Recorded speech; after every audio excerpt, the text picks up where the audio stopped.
우리는 두 주간 에스겔서의 말씀을 함께 통독했습니다. 에스겔서에는 참 많은 환상에 관한 내용들이 등장을 합니다. 그 환상의 내용들 중에서 성도들이 많이 이렇게 기억하는 것이 아마 마른 뼈에 관한 내용일 것입니다. 그 환상도 중요합니다. 또한 오늘 우리가 함께 보고 있는 40장서부터 48장까지의 이 성전에 하나님의 임재가 되돌아오는 이 환상의 부분도 매우 중요하다는 사실을 놓치지 말아야 됩니다. 왜냐하면 에스겔서의 내용을 한 단어로 딱 이야기한다면 성전이라고 말할 수 있습니다.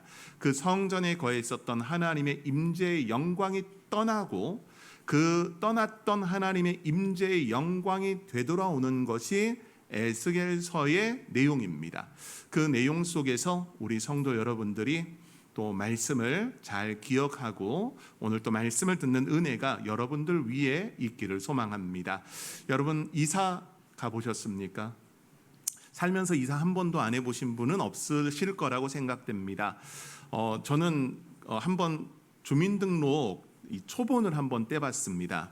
그랬더니 이사를 몇 번이나 했을까 보니까 주소지를 이 동사무소 행정센터에 신고한 것만 30번이 넘더라고요. 인생을 살면서 이사를 굉장히 많이 다닌 거예요. 결혼을 하고 나서도 주소지가 꽤 많이 바뀌었으니까요. 우리 새로남교회 오기 전까지 주소지만 해도 상당히 많이 바뀌었습니다. 사역지가 바뀌어질 때마다 이사를 가야 됐고 그러다 보니 이 결혼을 하고 나서도 상당히 많았어요. 이사를 하게 되면 제일 중요한 건 뭡니까? 주소지를 바꾸는 거지요. 오늘날 같은 경우도 마찬가지입니다. 이사를 하면은 여러분들이 주소지 변경을 해야 됩니다. 그 주소지 변경 어디다가 합니까? 여러 군데 하게 될 거예요. 이 행정센터에 가서 이사를 전입신고를 하게 되고 전입신고를 통해서 내가 거기 산다는 거주지 확인이 되게 되면은 여러분들은 은행, 보험사, 또한 아이들의 학교, 휴대폰, 이 회사에도 연락을 해가지고 주소지를 바꿔야 되겠죠. 그리고 여러분들이 직장에도 새로운 이 주소를 알려줘야 됩니다. 그리고 또 요즘은 중요한 게 있어요. 여러분들이 사용하고 있는 이 쇼핑몰, 인터넷 모바일 앱들에 나와 있는 주소지 변경도 해야 됩니다. 그리고 배달 어플들, 음식물 시킬 때 배달 어플 많이 쓰잖아요. 거기에도 주소지 변경을 해야 됩니다. 주소지 변경을 하지 않으면 이런 경우도 있어요. 이사를 하고 나가지고 이 배달 어플을 통해서 음식을 주문했습니다. 저녁에 너무 배가 고파가지고 주문을 했는데 20분 안에 도착을 한대요. 근데 20분이 지나고 30분이 지나도 배달이 안 오는 겁니다. 그래서 이 배달 기사분한테 분명 보니까 배달이 됐는데 음식이 안 와서 배달 기사한테 연락을 했더니 배달했는데요 하는 겁니다. 배달을 어디다 했는지 확인해 봤더니 옛날에 살던 집에 배달한 거예요. 주문 자체를 옛날 집으로 주문을 한 겁니다. 그러니 당연히 음식은 어때요? 옛날 집에서 옛날 집 문고리에 걸려가지고 음식이 다 식고 있는 상황이 되고 말았던 겁니다. 우리는 주소지 이전을 분명히 해야 됩니다. 여러분, 그런데 사람이 살면서 집 주소를 이전하는 것도 좋은데 여러분들의 마음의 주소를 이전하는 것도 중요합니다. 마음의 주소지, 여러분들의 마음은 어디에 지금 주소지를 두고 살고 있습니까? 어떤 사람은요, 과거에 매여서 과거의 상처에 내 주소를 두고 사는 사람도 있습니다. 어떤 사람의 경우는 실패를 그 주소지에 두고, 어떤 사람은 돈, 어떤 사람은 자녀, 어떤 사람은 성공과 인정, 어떤 사람은 건강을 주소지를 두고 사는 사람들이 있습니다. 사랑하는 성도 여러분들, 우리는 이런 마음의 주소지에 이르기까지 하나님 앞에 우리는 과연 어떤 주소지를 두고 사는지를 점검해 보는 은혜가 여러분 모두에게 있기를 원합니다. 특히나 오늘 성경의 이 35절 마지막 내용을 보게 되면은 하나님이 어디 계신지 그 주소지를 선명하게 보여줍니다. 그 말씀을 우리가 따라감 가운데 은혜가 있기를 바라고요. 특별히 에스겔 10장 11장을 통해서 하나님이 떠나셨던 그 영광의 성전이 다시금 하나님께서 다시 그 자리로 되돌아오심에 내가 거기 있다라는 그 하나님의 말씀을 기억하며 여러분들의 주소지 또한 세상의 주소지를 두고 살아가는 것이 아니라 하나님께 주소지를 두고 살아가는 은혜가 새로 난 모든 가족들에게 있기를 원합니다. 자, 그러면 오늘 여러분들의 삶의 주소가 어디에 있는지 한번 물어보시기 바랍니다. 여러분의 삶의 주소는 어디 있습니까? 여기 삶의 주소의 부분에는 아마 집 주소를 이야기하시는 분들도 있을 거예요. 또한 삶의 주소의 부분, 여러분들이 가장 마음에 생각 많이 하는 것, 그것이 여러분의 주소지가 되기도 합니다. 그런 모든 부분에서 사실 오늘 성경은 그 답을 정해놓고 이야기를 합니다.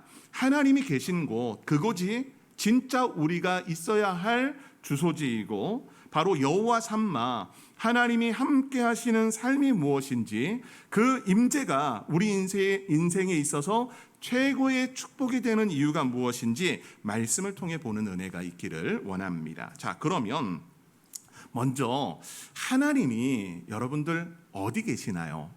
하나님의 주소지 어디입니까? 네, 어디예요? 하나님의 주소지. 내 마음, 내 마음도 맞아요. 근데 내 마음이라고 하면은 우리가 너무 성경을 안 읽은 것 같잖아. 그냥 좀 더 세밀히 본다면 첫 번째는 하나님이 우리가 어디 있다고 고백합니까? 주기도문 통해서 여러분들 고백할 때 하늘에 계신 우리 아버지여라고 말하잖아요. 하나님 어디 계세요? 하늘에 주소지를 두고 계세요. 그런데 하나님은 하늘에만 주소지를 두신 것이 아닙니다.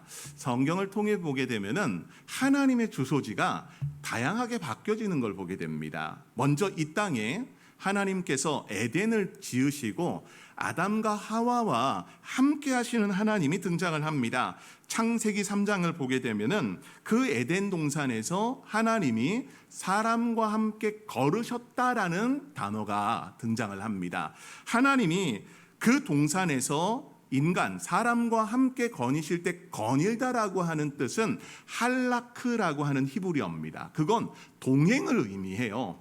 하나님이 한 곳에 거주하지는 않지만 그 에덴 동산에서 인간과 함께 하시고 있음이 에덴 동산의 그 모습이었습니다. 그 동행의 모습, 그 동행의 역사에서 하나님은 인간과 함께 하셨다는 거예요. 그런데 인간이 어땠습니까? 하나님은 주소지를 정확하게 고정하지 않고 인간이 가는 곳에 하나님은 동행해 주셨습니다. 그 동행의 모습에 창세기에 보게 되면은 365년 동안 300년 동안 하나님과 동행했던 한 사람이 나옵니다. 누구죠? 에녹이라고 하는 인물입니다. 그는 하나님과 300년 동안 동행했어요. 그 동행의 모습이 하나님이 함께 거하시고 하나님이 계신 그곳이 주소가 되었습니다. 그런데 성경은 하나님이 그러면 떠돌이처럼 보이잖아요. 그런 하나님이 출애굽기를 통해서 보게 되면은 하나님께서 이제 주소지를 정확하게 두는 것을 보게 됩니다. 그 주소지를 둘 때 어디가 되는 거죠? 하나님의 성막이 주소지가 되는 겁니다.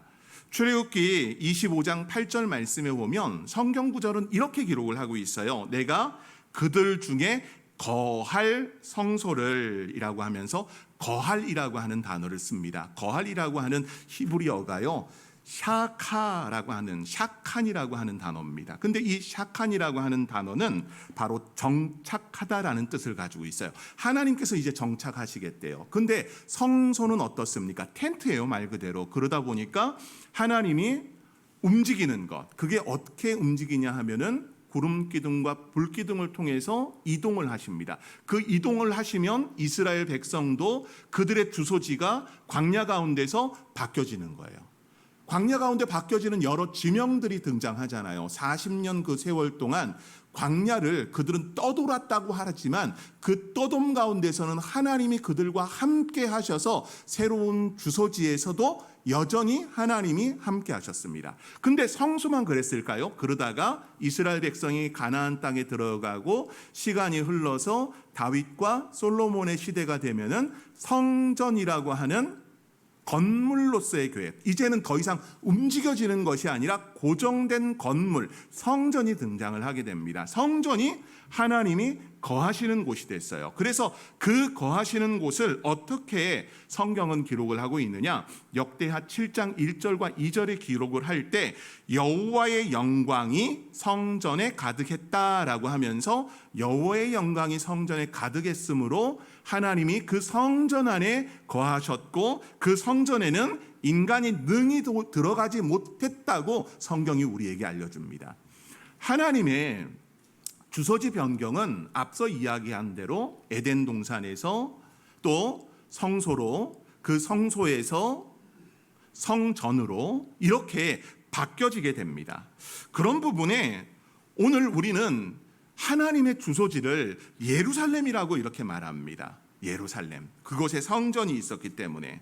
그런데 오늘 본문을 보면요, 에스겔의 그 환상 속에 이 40장의 내용은 12개 지파를 하나님께서 다시금 그곳을 재배치하시고 오늘 본문인 30절서부터 35절까지의 내용을 통해서 12개의 문 중에 남쪽, 북쪽, 동쪽, 서쪽에 3개 지파씩을 다시금 배치하는 그런 모습을 보여줍니다. 여러분, 오늘 이 40장의 본문은 새 성읍에 관한 내용이고 그 성읍의 문이 자세히 소개되고 있어요.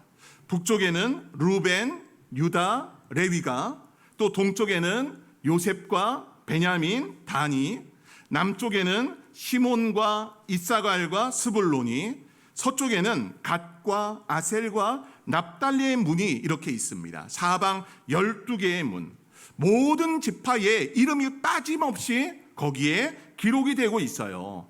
그런데 이걸 또 알아야 됩니다.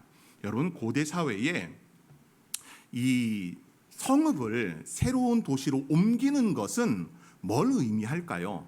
오늘 이 내용은 사실 예루살렘에 관한 내용일 수도 있겠지만은 이 환상 속에 새롭게 하나님이 이 도시를, 하나님의 성읍을 다시금 창조하심의 모습을 보입니다. 이건 여러 의미가 있어요. 단순한 새 성전, 새 성읍을 건축하시는 것이 아니라 새로운 나라, 새로운 질서의 시작을 선포하는 것이고, 왕이 새 수도를 세우게 되면은 그 도시는 이제 곧 새 시대의 그런 출발점이 되어지는 겁니다.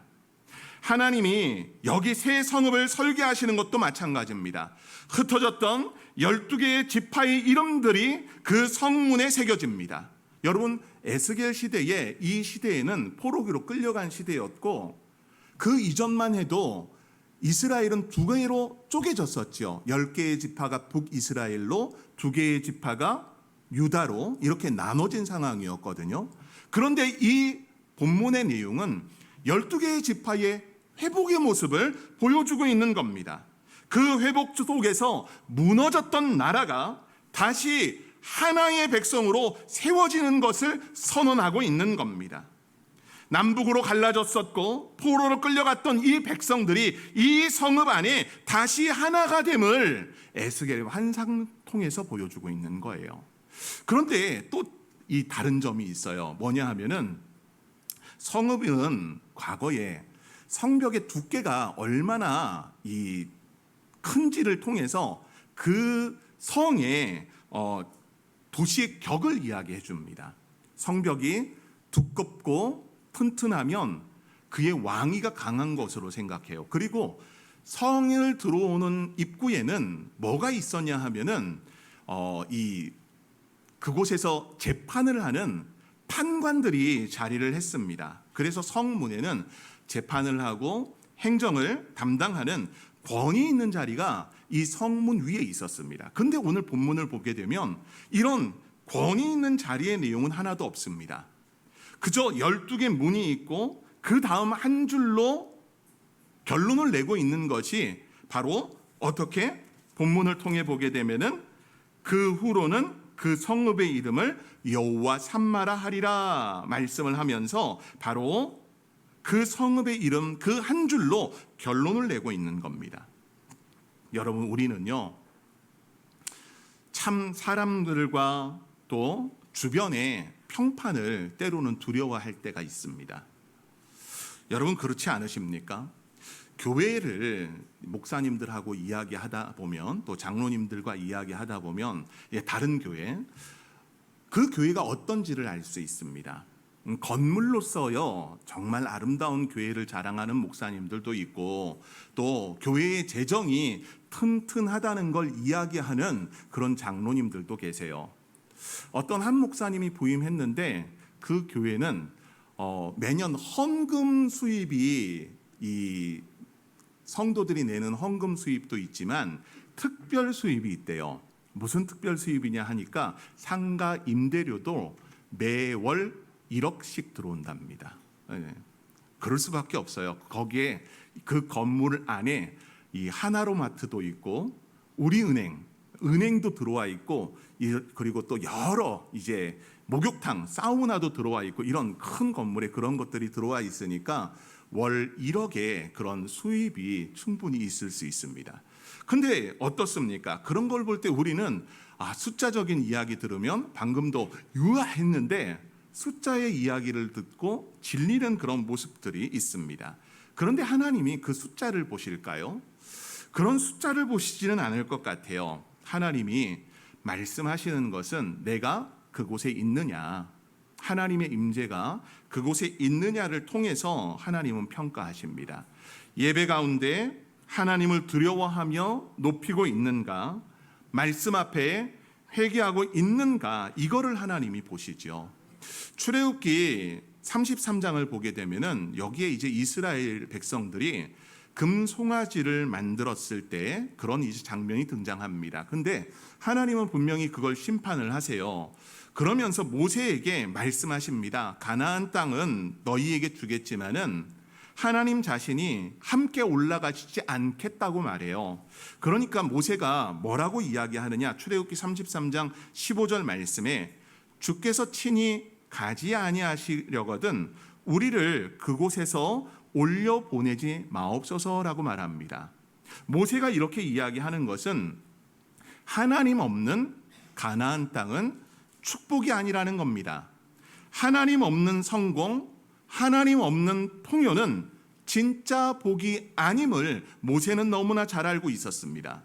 그러므로 넓은 문, 또한 견고한 성벽보다 중요한 것은 거기에 누가 계시느냐라는 겁니다. 사랑하는 성도 여러분들, 여러분들이 숫자에 매몰되기보다는 여러분들의 삶의 자리에 하나님이 함께 하시는가 함께 하시지 않는가를 하나님이 보심을 기억하면서 하나님의 임재 안에 머무는 성도, 그곳에 여러분들의 주소를 두는 은혜가 온 성도 여러분들에게 있기를 바랍니다. 자, 그러면 오늘 본문의 마지막 내용 35절에 그 성읍의 이름을 여호와 삼마라, 이렇게 삼마라 하리라 말씀하십니다. 여러분, 여호와 삼마를 제대로 이해하려면요 에스겔서의 앞부분을 좀 기억을 해야 됩니다. 에스겔서 앞부분에 에스겔 10장 11장 말씀을 보게 되면은 이 8장서부터 10장의 내용이 하나님이 왜 이 영광이 떠나는지를 이야기를 합니다. 그런데 이 8장의 내용을 보게 되면은 예루살렘 안에 낱낱이 그 실상을 에스겔에게 보여주는데 하나님의 임재가 없었던 그런 이유가 있습니다. 그 이유가 뭐였을까요? 이 제단 어귀에 우상들이 있었고요. 벽마다 그려진 가증한 짐승 앞에 절하고 있는 장로들의 모습들이 있었고요. 성전을 등지고 피향을 향해 예배하고 있는 그런 사람들까지 있었다는 겁니다. 그 모습은 그 시대가 하나님의 예배가 무너졌음을 이야기합니다. 형식이 사라진 것이 아니라 하나님을 향한 사모함의 마음이 사라진 겁니다. 그래서 10장 18절은 이렇게 기록을 하고 있어요.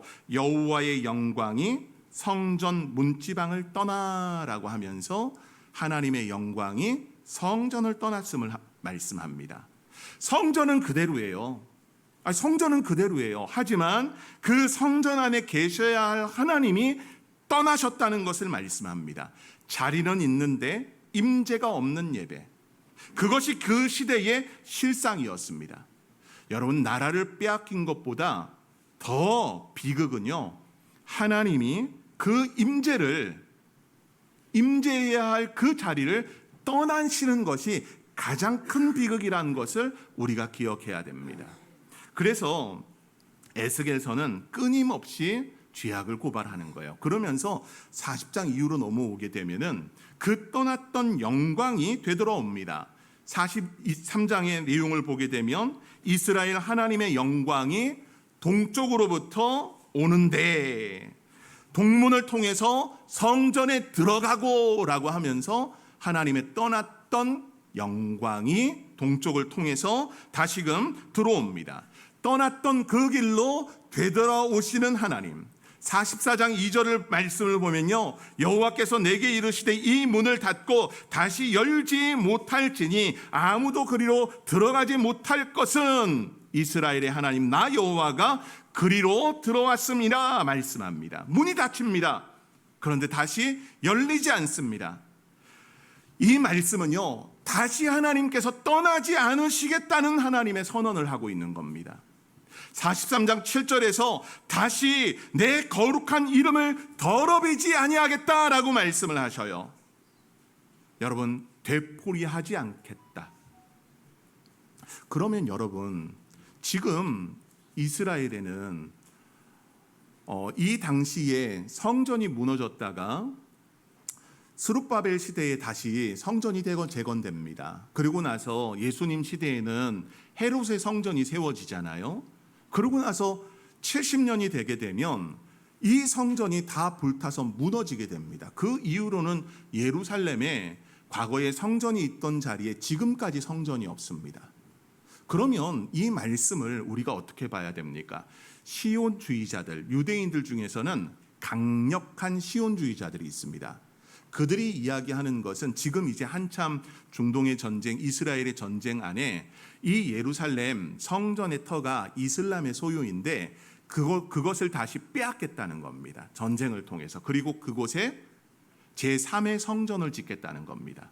그러면 하나님께서 다시 그곳에 오신다는 겁니다. 그걸 사실 이야기하려고 하는 것은 아니에요. 에스겔의 환상 가운데 오늘 우리에게 이야기하려고 하는 것은 바로 하나님이 이 환상 가운데 어떻게 일하시는가를 보여줍니다. 특히 오늘 본문인 그 성읍의 이름을 여호와 삼마라 하리라 말씀하세요. 근데 여호와 삼마의 뜻을 여러분들이 가지고 있는 성경을 보게 되면은 아마 1 해가지고 이렇게 기록되었을 거예요. 여호와께서 거기에 계시다. 그런데 이 여호와 삼마라고 하는 단어는 계시다라고 하는 단어가 없어요. 그냥 이런 뜻이에요. 여호와가 거기라고 하는 이 단어로 해석을 해야 됩니다. 여호와가 거기라고 하는 뜻은 뭘 이야기합니까? 굉장히 짧고 굉장히 단순하고 굉장히 강력한 말이에요. 하나님이 법적인 모든 부분에서 공적으로 확정하시는 그 이름이 내가 거기 있다라는 것을 말씀하는 겁니다. 거기 여호와가 라고 하면서 그 마치 여러분의 등기부 등본에 도장을 꽝 찍듯이 도장을 찍고 있는 말씀이 여호와 삼마라고 하는 이름입니다. 여러분, 이 여호와 삼마의 역사, 오늘 그들은 하나님이 거기 계시다는 것, 더 이상 떠나지도 않고 더 이상 우리가 뭘 했든지 간에 우리가 어떤 의롭기 때문이 아니라 여호와 하나님이 그곳에 계시기 때문에 그곳의 통치의 역사 그 자체를 이야기하는 겁니다.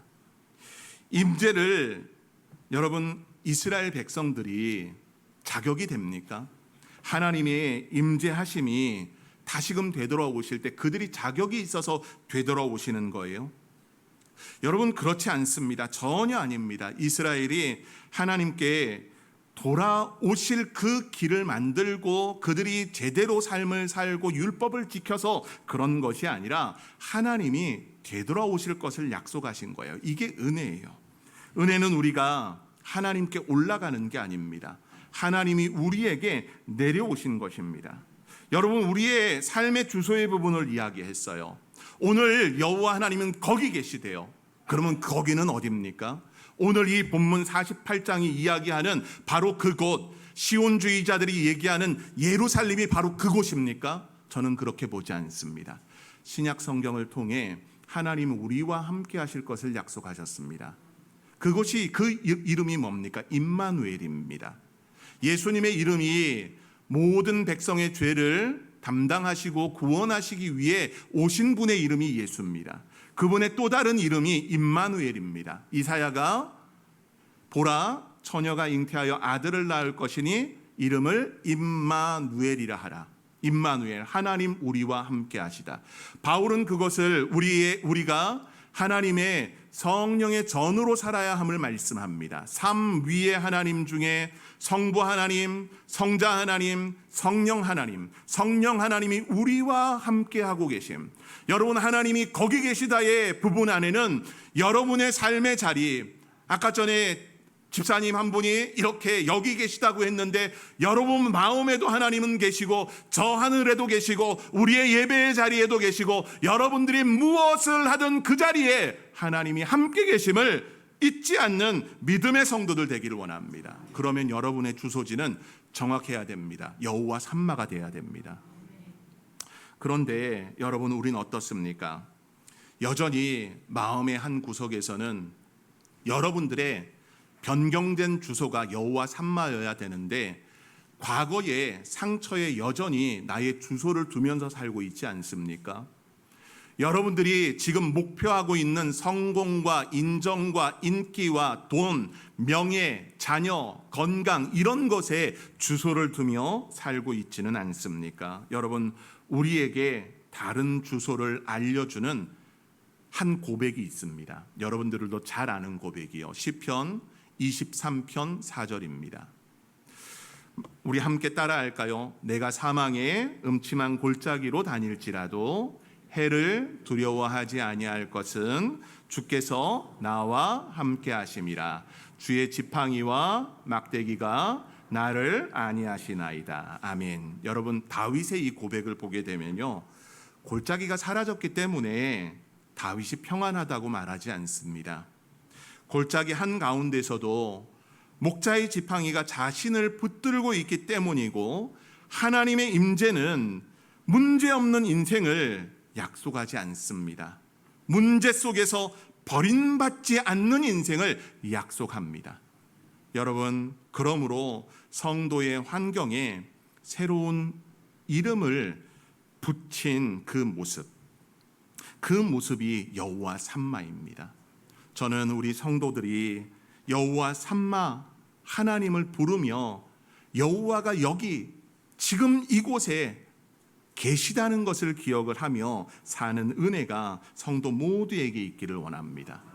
여러분, 물리적으로는 이 성전이 완공된 적이 없습니다. 거룩하신 하나님은 어떻게 죄인들 가운데 거하고 계실까요? 성경을 보게 되면 신약 성경에 요한복음 1장 14절 말씀, 이 말씀은 제가 설교 때 자주 인용을 하죠. 말씀이 육신이 되어 우리 가운데 어떻게 하셨다? 거하심에. 거하시는 분, 거기 거하시는 분이라는 겁니다. 거하다라고 하는 스케노라고 하는 단어는 장막을 치다라는 뜻을 갖고 있어요. 하나님의 영광이 성막을 떠나서 이제는 그 장막 가운데, 누구의 장막? 예수님이 치신 그 장막, 우리 가운데 거하심에, 말씀이 육신이 되어 우리 가운데 거하심에, 우리 가운데 장막을 치셨다는 겁니다. 여러분, 그 장막을 치신 주님은 여전히 우리와 함께 하시는 하나님이십니다.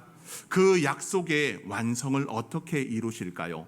예수님이 십자가와 부활을 통해 이루신 놀라운 하나님의 사랑은 버림받았던 우리의 심령이 임마누엘이라고 하는 예수님의 그 이름으로 주소를 완전히 옮긴 사건입니다. 그 사건을 통해서 어떻게 성경이 이야기하느냐, 요한계시록 말씀을 보게 되면은 요한계시록 말씀 이렇게 기록을 하고 있습니다. 사람들이 그들과 함께 계시려니 그들은 하나님의 백성이 되고 하나님은 친히 그들과 함께 계셔서 모든 눈물을 그 눈에서 닦아주시니 다시는 사망이 없고 애통하는 것이나 곡하는 것이나 아픈 것이 다시 있지 아니하니 처음 것들이 다 지나갔음이로라. 이 요한계시록 말씀은 요한계시록 21장에 나오는 말씀입니다. 이걸 통해서 완성이 돼요. 여러분, 에스겔의 환상 속에 오늘 본문에는 이 12개 성읍의 이름을 다 기록을 합니다.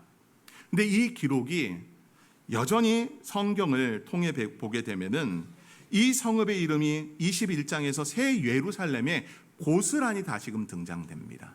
그러니 이 48장의 성전 여호와 삼마의 그 모습은 요한계시록의 말씀과 맞닿아 있음에 우리가 갈 하나님의 나라, 새 하늘과 새 땅, 새 예루살렘의 모습이라고 말할 수 있습니다. 그러면 여러분, 우리는 어떻게 살아가야 될까요?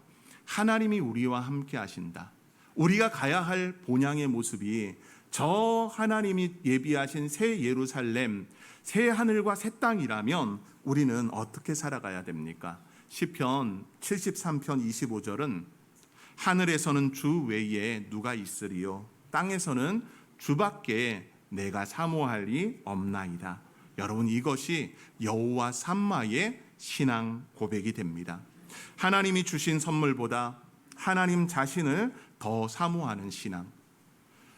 우리 사랑하는 새로남 가족 모두가 그 신앙의 고백으로 하나님이 거기 계시니 여러분의 삶이 하나님의 선하신 인도와 하나님 자체가 큰 축복이 됨을 기억하면서 주님과 동행하는 믿음의 성도들의 삶의 자리가 되기를 원합니다. 우리의 바뀌어진 주소, 더 이상 세상에 무엇이 아니라 여호와 삼마, 하나님이 거기 계시다는 것을 기억하며 하나님의 나라를 살아가고 하나님의 나라를 높여가는 우리 새로난 모든 가족들 되기를 소망합니다.